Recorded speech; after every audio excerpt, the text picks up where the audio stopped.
So last time, we talked about why having a predictable parenting plan is just so critical for a child's well-being. Today, we're going to get really practical. We're actually building the blueprint. Let's dive right into the nuts and bolts of designing a shared schedule that puts the child right at the center. And look, everything we're about to discuss today is built on this one powerful foundation. It's not about what the parents want, it's about the child's fundamental right to have a full, loving relationship with both parents. This single idea really shapes every single decision that follows. So, what does that right actually look like in practice? It's not just about a few occasional visits here and there. The guidelines are aiming for something way deeper, and the term they use is substantial and significant time. And this definition is absolutely key. We're not just talking about fun weekends. We're talking about being there for the everyday stuff, the homework, the bedtime stories, the school plays. It's about being a real, integral part of your child's life, not just somebody who pops in and out. A huge part of making that happen, it's overnight access. This is what really transforms the whole dynamic. Think about it.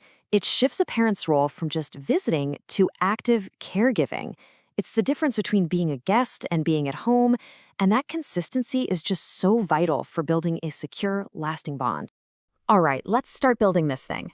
The very first layer of our blueprint is the weekly routine. For any kid, knowing what to expect week in and week out, well, that's a massive source of stability and comfort. Now, the guidelines are smart about this. They recognize that a child's needs totally change as they grow. For the little ones, under 3, the focus is all about frequency, not how long the visit is. Why? Because that short, regular contact, no more than 2 days apart, is what's absolutely vital for them to form and keep that early bond. Then, for kids 3 and older, the schedule gets a bit more structured, with things like alternating overnight weekends and regular weekday visits. It's all about creating a predictable, comforting weekly rhythm. Okay, so once that weekly routine is locked in, we zoom out to the whole annual calendar. I mean, life is full of special days, right? Holidays, festivals, and the plan makes sure the child gets to create these amazing memories with both sides of their family.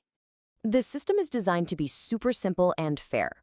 Basically, major holidays and festivals just alternate each year between the parents. So one year, the child might spend Durga Puja with one parent, and the very next year with the other. And here's a really important thing to remember. This holiday schedule overrides the regular weekend routine. And to make sure this time is actually meaningful, the guidelines get specific. For kids over 3, on major public holidays like Independence Day or Children's Day, the parent who doesn't have the child most of the time is entitled to a minimum of 4 hours with them. And that's 4 hours not including any travel time. Of course, some days are just uniquely personal, and the guidelines protect these too. It's pretty simple. A child gets to celebrate Mother's Day and her birthday with their mom every single year. And they get to celebrate Father's Day and his birthday with their dad every single year. The child's own birthday then just follows that same alternating year system we talked about. All right, we've covered the week-to-week and the big holidays. Let's move to the final layer of our schedule, the long school vacations. I mean, this is where some of the best, most lasting memories are made, right? The core principle here is just plain equality. Both parents are entitled to half of each major school vacation. This makes sure that both get that opportunity for extended quality time, whether that means going on a big trip or just relaxing at home together. So, how do you avoid all that last-minute conflict and stress? Well, the process is really clear, and it's driven by deadlines. The parent the child doesn't primarily live with gets the first pick, and they need to submit their plans in writing by March 1st. Then, the other parent makes their choice for the remaining time by March 15th. And if anyone's traveling, communication is key. You have to share a general itinerary and a contact number. So we've just built this really detailed blueprint. We've got the week-to-week, the yearly holidays, the long vacations. But why is all this detail so important? What's the real goal of putting all this down on paper? This blueprint matters because it is so much more than just logistics on a calendar. It makes sure the child is woven into the daily fabric of both parents' lives. It protects their connection not just to their parents, but to their grandparents, their cousins, their entire family heritage. And ultimately, this detailed plan provides that predictability that is the absolute bedrock of a child's emotional security.